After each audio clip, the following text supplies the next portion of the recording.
Hey everybody, welcome back to TGB Insider. So last month we had the No More Heroes 2 soundtrack video, which came out at the beginning of the month, around the 3rd of November, I think.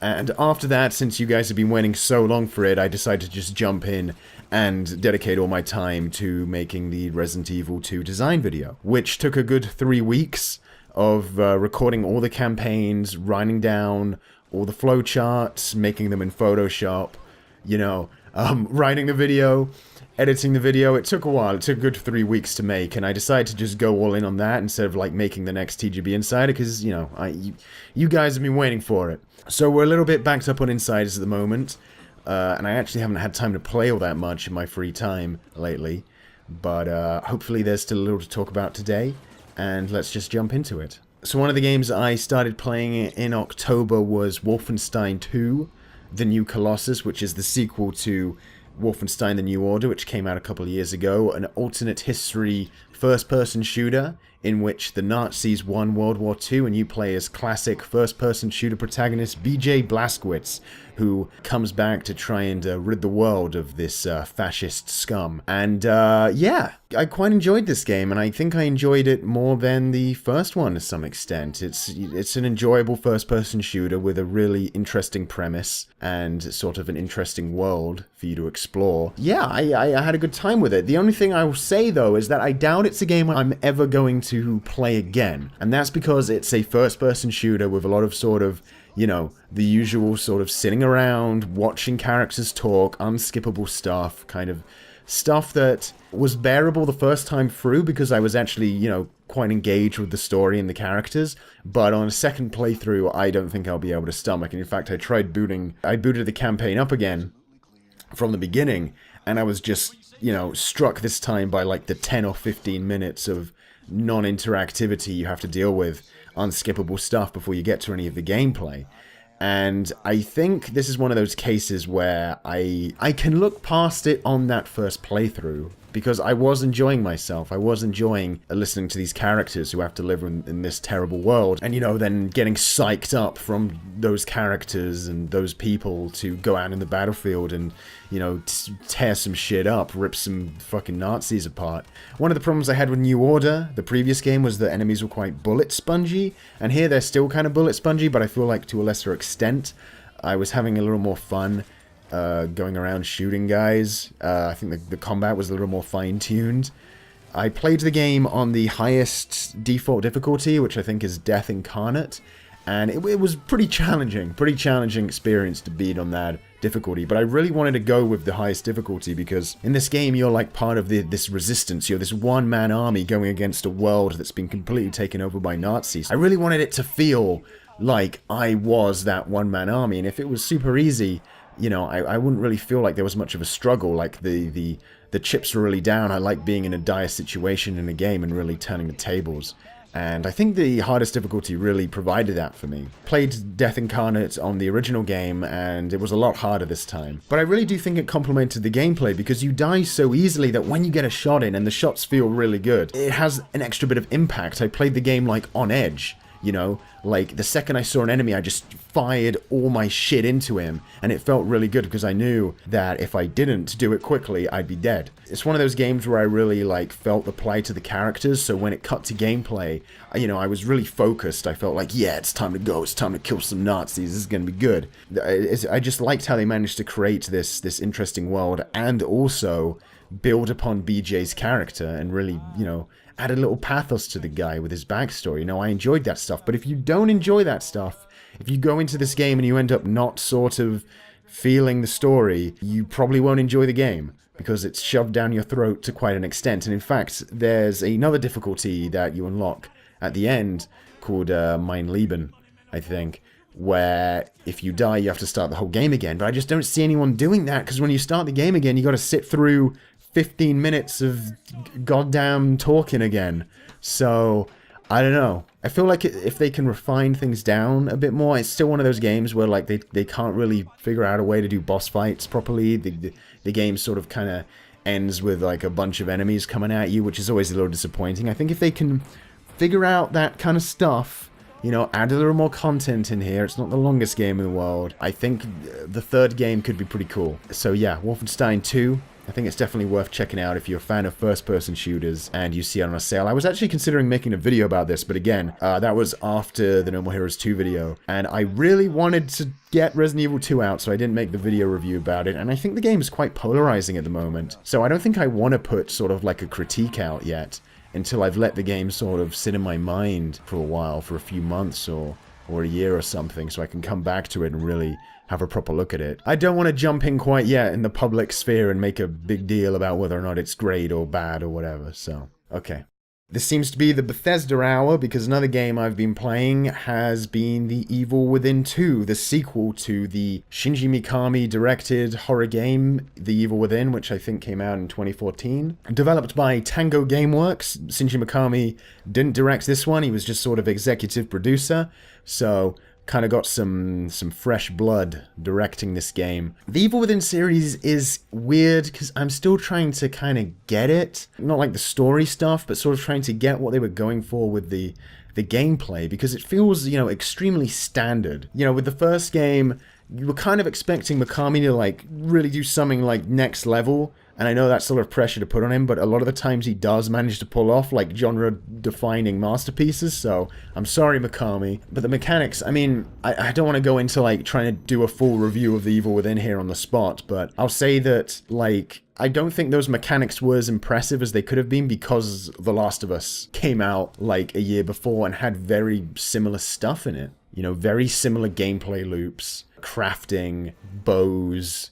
stealth, you know, running up behind guys and clickety zombies and like breaking their necks and shit. You know, it was very similar to that. And I think I'd rather play Evil Within than The Last of Us, just because I like the creative kind of spooky horror world that it created. It didn't blow me away, and I think I need to replay it a few more times and like really dig into it deep before I pass any judgment on it, though, because I think I like these games, right? I think I like the Evil Within series. You know, I've been playing a bit of the second game, and I'm enjoying the gameplay loop of going around this town, killing monsters, collecting resources, you know, building up my character. They add like a sort of open world element to the Evil Within 2, where you're kind of going around this town, and you have to find safe houses and sort of go off the beaten path to find weapons and stuff and extra ammo, and that's cool. That's kind of old school Resident Evil style. In a sense, you know, you're going from place to place and going off the beaten path to find stuff. The sort of thing where I scratch my head about the Evil Within games, though, and I don't want to like spoil the premise, because kind of like what's going on is kind of like the twist and the end game of the first game that then the second game immediately picks back up on, is that this is a universe where basically anything could happen, right? Like, there's this kind of Silent Hill kind of style world where like people's minds are creating things, and it's completely batshit, and you're literally in a world of endless possibilities. And yet the gameplay is crouch walking with, you know, shotgun, pistol, bow, and, you know, crafting and going around a town shooting zombies. And it's like, that could be any zombie game, you know. While the world and the set dressing is very creative and interesting, the actual mechanics, they don't feel up to par with the crazy universe the game is set in. You know, this is a survival horror game where you could have anything as the mechanics. It doesn't need to be pistols and guns and crafting and stuff. You could come up with absolutely any kind of crazy shit. And I feel like there's maybe a missed opportunity there. I've still got a ways to go with The Evil Within 2. I'm playing it on hard this time to really sort of immerse myself and have to really grapple with the mechanics and perform well and be forced to go and explore and get all the different items and stuff. So, you know, I think in that regards, it's going to be interesting. And as I said, I'm enjoying them. I enjoy these games. And I think it's going to be interesting if one day I actually go back through both of them, you know, really analyze things, really take a look at the story, really take a look at the gameplay and the structure, and talk about them. Maybe not in a Road to the Rocket Launcher kind of style level design breakdown, but in a more like, you know, what were they trying to do? Did they succeed? You know, they're interesting games. I'm still fascinated by them existing, and they're pretty popular as far as I know. I mean, first Evil Within,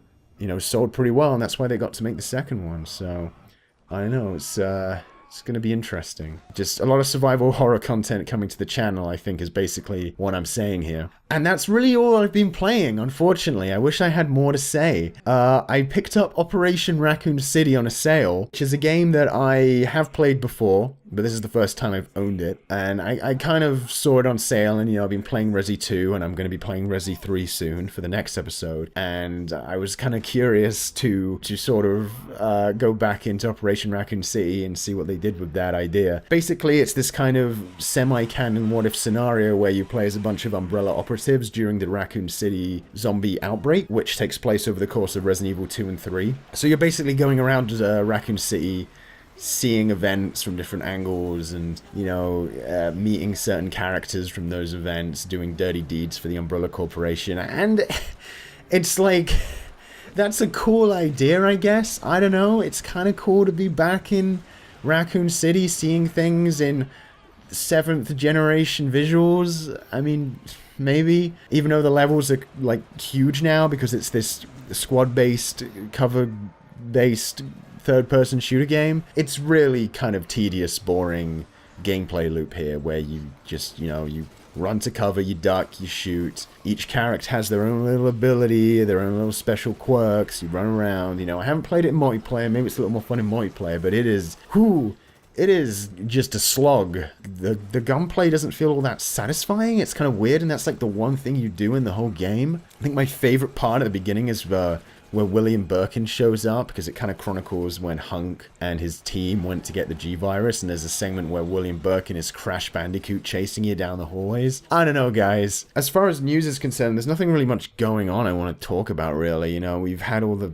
frickin' Battlefront 2 loot crate controversy bullshit, and I think I made some tweets about that, but it's just kind of like it's just such boring shit. It's not fun. It's not the kind of stuff that makes me passionate to talk about games. We have the Jeff Keighley Awards and the PSX, and usually they let loose with a few cheeky announcements at those. So Next Insider, which I need to get out quickly to sort of catch up with these. I'll probably be discussing whatever they do there. In fact, actually, that's a great idea for the Next Insider. We'll talk about the nominees and the awards. How does that sound? Yeah, I'm sorry I'm teasing the next one just because this one is kind of limping content. I'm sorry, guys. As for content coming to the channel, yeah, let's talk about the channel. How about that? Since we don't have much else to do at the moment. December's going to be a bit of housekeeping. Going to be doing some insiders, going to be releasing some kind of fun little videos, and, it's just so I can have a little bit of a break for Christmas time. I might try and get a Man of Passion video out soon, maybe before year's end. If you don't know, that's an anime channel I have with like 2 videos on it, because at the end of last year I was like, I'm going to actually use that channel. We're going to make some content, and it never happened. I didn't get any time to do it. I'm going to try and do some of that. I also teased on the Patreon page that I'd be talking about Samus Returns at some point, and I think that's inevitable. Hopefully that won't be too far off from now, but it might take a little while, because I want it to be a nice juicy video. I don't want it to be just some 5-minute thing I jot up there just to sort of tick it off the list. And then I've got Resident Evil 3, which I hope to get out a little quicker than I did Resident Evil 1. I'll be honest, the first Resident Evil Road to the Rocket Launcher, the one on the first Resident Evil game, I don't have fond memories of making that video. That's when my computer completely crapped out on me, both of my computers in fact, and I had no way to really render the video, and it took I had a whole extra week added to the process when the video was essentially done, and it was already a video that took a while to make. And I just got sick of Resident Evil for a bit. So it took a while for me to get back in the groove and get back into the next one, Resident Evil 2. Sort of psych myself up for it. But I actually enjoyed making the Resident Evil 2 one a lot more. So I'm hoping Resident Evil 3 will come sooner. And I've also got some other Resident Evil content planned. So hope you like Resident Evil. Hope you weren't one of those people who was asking for more Resident Evil content and aren't prepared to get it in full force, because I'm gearing up, so. And yeah, that's going to be it for me for now. Thanks so much for backing. A lot of the times I feel guilty because it takes me a while to make a video like the Resident Evil 2 one, and there's no content on the channel for 3 weeks. And you guys are still prepared to support the show, so that means a lot to me. And yeah, I don't know what to say. Just thank you. Thanks, guys. I'll catch you next time.